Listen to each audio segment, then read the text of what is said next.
முயலும் ஆமையும் ஒரு காட்டில் ஒரு முயலும் ஆமையும் வசித்து வந்தன. முயல் மிகவும் வேகமாக ஓடும், ஆமை மெதுவாகத்தான் நகரும். ஒரு நாள் முயல் ஆமையை பார்த்து, "நீ ஏன் இப்படி மெதுவாக நகர்கிறாய்?" என்று கேலி செய்தது. ஆமை அமைதியாக, "நான் மெதுவாக நகர்ந்தாலும் என் இலக்கை அடைவேன்" என்று பதிலளித்தது. முயலுக்கு ஆமையின் பதில் பிடிக்கவில்லை. "சரி, நாம் ஒரு பந்தயம் வைக்கலாமா? யார் முதலில் அந்த குன்றை அடைகிறார்களோ அவர்கள்தான் வெற்றியாளர்" என்று முயல் சவால் விட்டது.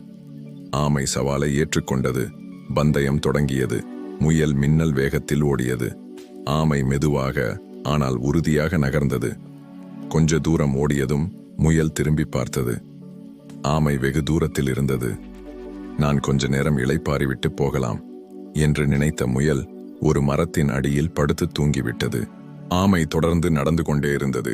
முயல் தூங்கி எழுந்தபோது ஆமை குன்றின் உச்சியை அடைந்திருந்தது.